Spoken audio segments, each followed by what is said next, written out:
Joined by Anele Yawa, Treatment Action Campaign General Secretary. A very good afternoon to you. Thank you so much for your time as we look at a memorial, a remembrance wall around those who were lost to the gas explosion.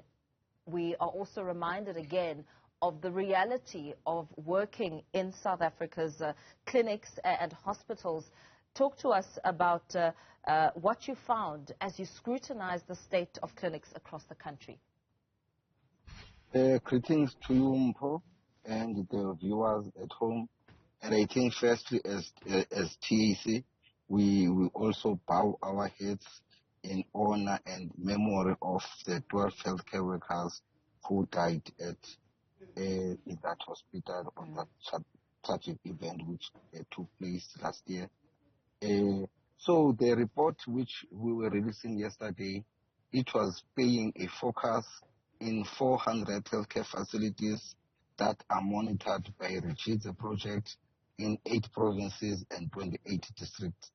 A report which, among other things, it shows that there is improvement in other areas, but also it shows that we need to do more in other areas. Like, for instance, the report shows that some of the facilities around Mpumalanga and some in KZN, Gauteng, few Eastern Cape are beginning to implement the multi-month dispensing of medication to people who are stable on HIV.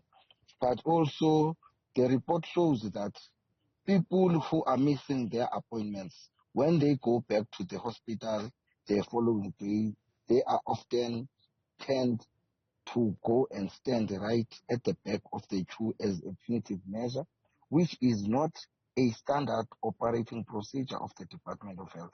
It also shows that a majority of the people, when they relocate from one area to the other, and upon them visiting the nearest healthcare facility, they are made to produce transfer letters, and if they do not have these transfer letters, they are denied services. Both the missed appointments and transfer letters are not supposed to be done because they contribute negatively to the majority of the people, more especially people living with HIV and key population, to disengage from care. Also, the report shows issues around staff attitude, where we are saying in South Africa we've got good nurses who are doing good work, but there are few nurses who've got a negative attitude towards the public healthcare users, who often discriminate and stigmatize people living with HIV, key population, and the general public. But also, the report shows that there are non-clinical staff who often interfere in the process of provision of healthcare services, like your security guards and your cleaners, who are privy to medical records of people, which in our view is a breach of confidentiality. We believe that cleaners and security, they are hired for a specific purpose, and they are not supposed to be interfering to the provision of services. But also, the report shows that majority of the public healthcare users who are accessing healthcare services within our healthcare system, majority of them, they wake up as early as 4 a.m. to queue in those clinics. And when the clinic will be opened around 8, but the last person to walk out of that facility will walk out around 3. And it therefore means people are spending a lot of time waiting in those facilities. Reason being that we've got a shortage of human resource. The current staff that we have is overburdened, and hence the provision of healthcare services is slow. And yeah, so these are some of the things we should think needs to be addressed. But also the report shows that people before we go there, let's expand a little bit on some of the issues you've highlighted, especially in the wake of the 1st of December being World AIDS Day, and that entire event, understanding that it's now in its 35th year.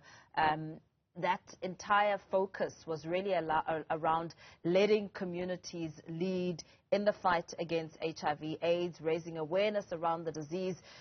When you speak about the negative staff attitude and stigmatization taking place there, especially around those living with HIV, what then were some of the issues that you found led to that mindset? I mean, you wouldn't expect it to continue with healthcare workers who are in the know of the virus and, you know, how people can change their lives and live healthy lives. What were some of the reasons behind that? Look, so before I respond to that, in South Africa, according to the National Department of Health, we've got 100 facilities in 17 districts of South Africa that are not doing well in reaching the second and the third 95, which is retention to care and adherence. And out of these 100 facilities, 75 of them are monitored by Richards. And we engage with users of healthcare services in these facilities. We engage with the key population in the form of the LGBTQI, people who are using drugs, sex workers, men having sex with men, and many other people. And the problem that these facilities are having is that majority of people who were initiated on care are beginning to disengage. And hence we are unable to retain them to care. And other people are disengaging because of the ill treatment they are experiencing in those facilities. Yeah. As Richards and TAC, we were able to go to these communities, to mobilize these people, to create a platform between these people and the district authorities in order for these people to come and give personal experiences and testimonies as to why they decided to disengage on care or why they have decided to transfer themselves silently to the other facility.